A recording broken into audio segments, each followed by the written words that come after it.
नमस्कार, मैं हूं आपके साथ निलोफर अंसारी। आप देख रहे हैं समाचार 30 लाइव। आइए नजर डालते हैं आज की खास खबरों पर। सरदार पटेल जयंती पर निकाली भव्य एकता पदयात्रा, जल शक्ति मंत्री स्वतंत्र देव सिंह हुए शामिल। सिकंदराबाद। लौह पुरुष सरदार वल्लभभाई पटेल की 150वीं जयंती के अवसर पर शुक्रवार को नगर में भव्य एकता पदयात्रा निकाली गई। पदयात्रा में यूपी सरकार के जल शक्ति मंत्री स्वतंत्र देव सिंह मुख्य अतिथि के रूप में शामिल हुए। जगह जगह पदयात्रा का फूलों से स्वागत किया गया। पदयात्रा का शुभारंभ एसडीएम कॉलोनी स्थित न्यू लांसर स्कूल से हुआ, जो नगर हाईवे, कुत्ते की कब्र, जेवर तिराहा, खुर्जा गेट पुलिस चौकी, दनकौर तिराहा और दादरी गेट पुलिस चौकी से होते हुए गुलावटी रोड स्थित वाल्सन स्कूल पर समाप्त हुई। पटेल जैसा त्यागी नेता कोई नहीं, स्वतंत्र देव सिंह अपने संबोधन में जल शक्ति मंत्री ने कहा कि सरदार पटेल जैसा त्यागी और तपस्वी नेता न कभी हुआ है और न कभी होगा।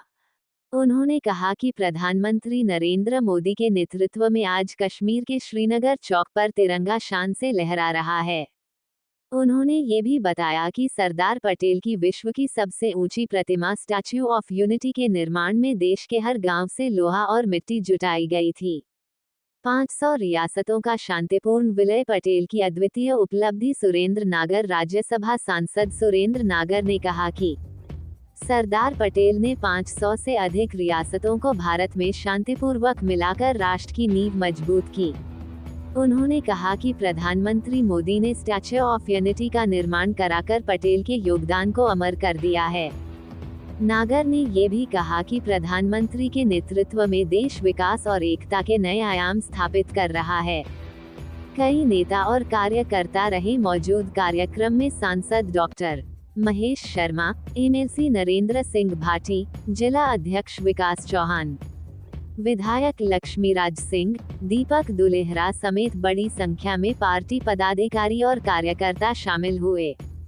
इसके अलावा नवीन गुप्ता, डॉक्टर प्रदीप दीक्षित, त्रिवेश राम गुप्ता, शैलेश तेवतिया, मोहित भाटी, उषा बंसल, सुरेश चंद शर्मा, पुष्पेंद्र भाटी, पंडित सचिन शर्मा, अरविंद दीक्षित, पिंकी बोहरा, सोनू शर्मा सहित अनेक कार्यकर्ता पदयात्रा में मौजूद रहे।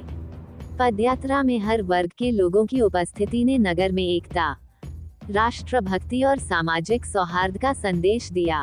कार्यक्रम के दौरान वातावरण एक सर्वश्रेष्ठ भारत के नारों से गूंजता रहा। समाचार 30 लाइव के लिए बुलंदशहर से वसीम खान की रिपोर्ट।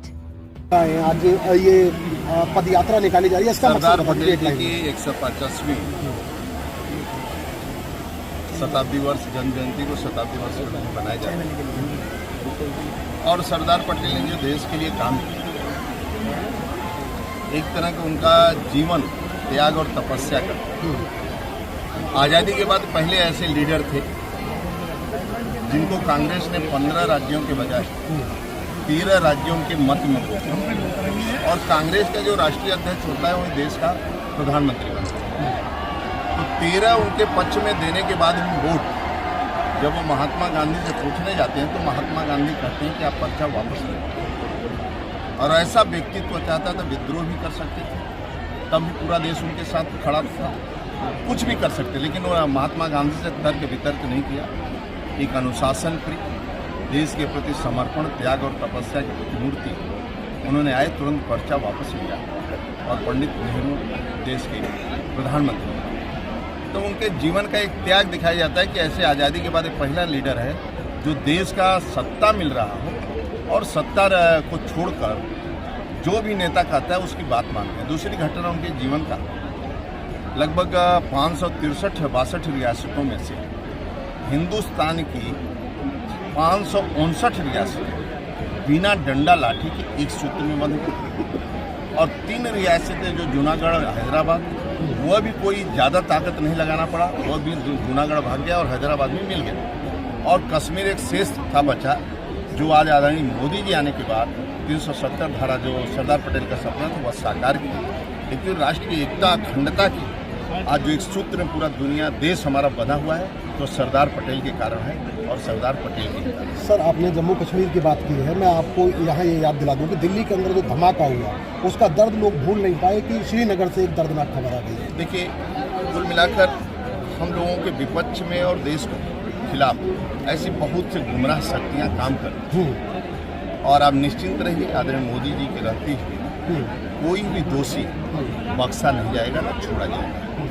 ये आदरणीय मोदी जी का शासन है देश में, और कोई भी व्यक्ति है आतंकवाद को कुचल करेंगे। आप देख ही रहे हैं कि जो महात्मा गांधी का सपना था, कई पार्टी कई लोग प्रधानमंत्री बने, लेकिन आज नक्सलवाद जो हर जगह पनप रहा था, बिहार से लेकर झारखंड, छत्तीसगढ़, आज सभी जिले सुरक्षित होते जा रहे हैं, क्योंकि 3-4 जिले और बचे हैं। सभी जिले सुरक्षित हैं आतंकवाद से भी, लेकिन ऐसी शक्तियां जो हम लोगों के खिलाफ गुमराह कर रही हैं, फिर भी जो दोषी रहेंगे वो कोई बचेगा नहीं। सभी दोषियों को कड़ा से कड़ा से। फिलहाल के लिए इस खबर में इतना ही। देश और दुनिया की तमाम बड़ी खबरों से अपडेट रहने के लिए देखते रहिए समाचार 30 लाइव। और हाँ, हमारी वीडियोस को लाइक व शेयर करना और चैनल को सब्सक्राइब करना ना भूलें। नमस्कार।